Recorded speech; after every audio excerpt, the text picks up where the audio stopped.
पहिला कम वैलियां ने वैल खट्ट ने मेरा पहला काम की मुझे कोई काम नहीं है। दूजा कम बोतलाओं दे डटपट ने। दूसरा काम बोतल का ढक्कन खोलना। तीजा कम लैनी आपा मुल्ल दी। लड़ाई कोई आन ने माई दा लाल टक्करे। हमारा तीसरा काम है लड़ाई मोल लेना, चाहे कोई माई का लाल आके टक्कर ले ले। ये अमर सिंह चमकीला के एक गाने के बोल हैं जो इस समय काफ़ी प्रचलित हो रहे हैं। एक ऐसा रॉक स्टार जिसे लोग कहते थे कि वो वल्गर गाने गाता है, लेकिन वो रॉक स्टार पंजाब को ही पंजाब का आईना दिखाता था। फिर भी पंजाब उसके लिए पागल था। उनका संगीत पंजाबी गांव के जीवन से काफ़ी प्रभावित था जिससे वे बड़े हुए थे। उन्होंने आमतौर पर विवाहेतर संबंधों, उम्र बढ़ने, शराब पीने, नशीली दवाओं के उपयोग और पंजाबी पुरुषों के गर्म मिजाज के बारे में गीत लिखे। उन्होंने अपने अश्लील संगीत के बारे में अपने विरोधियों और पंजाबी संस्कृति और समाज पर एक सच्ची टिप्पणी के बारे में अपने समर्थकों के साथ एक विवादास्पद प्रतिष्ठा अर्जित की। उनकी सबसे प्रसिद्ध हिट में पहले ललकरे नाल और उनके भक्ति गीत बाबा तेरा ननकाना और तलवार मैं कलगीधर दी शामिल हैं।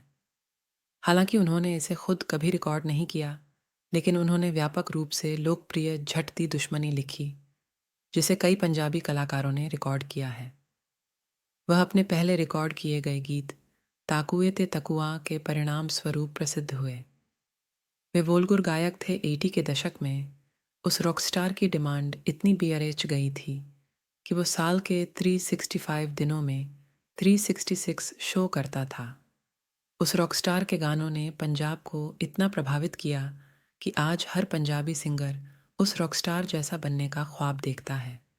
लोग तो अपनी शादी की तारीख भी उस लीजेंड के शो की तारीख देखकर फिक्स करते थे ताकि वो लीजेंड उनकी शादी में आए और गाने आए।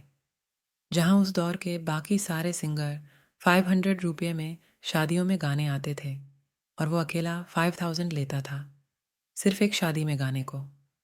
जहां पूरे पंजाब के सिंगर उस दौर में काम और पैसे को तरसने लगे, वहां अकेला काम और पैसों की धुन में दिन में विदेशों में जाके कई लाइव परफॉर्मेंस देकर आ जाता था। हम बात कर रहे हैं पंजाब के ऐसे मशहूर सिंगर की जिसको सिर्फ 20 साल की उम्र में कामयाबी मिल गई थी, जिसे उसके गाने के लिए खालिस्तान से धमकी मिली, फिर भी उसने गाने गाए। वो किसी से डरा नहीं। उसने अपनी सोच से पूरे पंजाब को सोचने पे मजबूर कर दिया। और एक दिन ऐसा आया कि उससे नफरत करने वाले लोगों ने सरेआम उसकी प्रेग्नेंट बीवी और 26 की उम्र में उस रॉक स्टार को गोलियों से छन्नी कर दिया। उसके चाहने वाले उसकी मौत का तमाशा देखते रह गए, लेकिन किसी को उसकी मौत का आज तक कोई ऑफिशियल कारण नहीं मिला।